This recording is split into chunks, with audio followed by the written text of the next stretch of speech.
Hello everyone, আসসালামু আলাইকুম। সবাই কেমন আছেন? এটা হয়েছে আমার একটা নতুন পেজ। এই পেজে অবশ্যই আপনারা লাইক, শেয়ার এবং ফলো করে রাখবেন। ইনশাল্লাহ নতুন নতুন ভিডিও দেওয়ার চেষ্টা করব।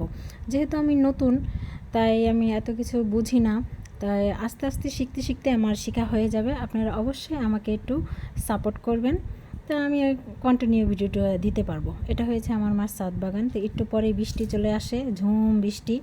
এতে বৃষ্টি, আমি দুয়ারে বসে বসে বৃষ্টি দেখতেছি আর কি। আমি আর আমার মেয়ে মিলে, দুজন মিলে বৃষ্টি দেখতেছি। এটা হয়েছে আমার ছোটো কুটুমুটু আমার সোনা বাচ্চা।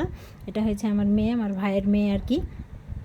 তো আর আমি দেখতেছি এর ভিতরে দেখি আমার ছোট ছেলে আর আমার হয়েছে ভাসুরের মেয়ে ছেলে, ওরা দুজনে তিনজনে মিলে বৃষ্টিতে ভিজতেছে। যেহেতু ঝুম বৃষ্টি আসে না, এটার জন্য আমারও যাওয়া হয়নি, নাহলে আমি যেতাম বৃষ্টিতে, একটু গোসল গোসল করতাম আর কি। বিকেলবেলা তো খুবই গরম পড়ছে, এর ভিতরে বৃষ্টিটা আসছে, দেখি ভালোই লাগতেছে। এই আর কি, ওরা ভিজতেছে, তা আমি আর কি গেলাম যে দেখি যে কী দুষ্টামি করতেছে কিনা। এর ভিতরে আমার হাজব্যান্ড বৃষ্টিতে ভিজতে ভিজতে বাড়িতে চলে আসে, একদম পুরো ফুল ভিজে গেছে। সে যখন অফিস থেকে বের হয়, বের হওয়ার পরেই আর কি মাঝ রাস্তায় আর কি বৃষ্টিটা পড়ে।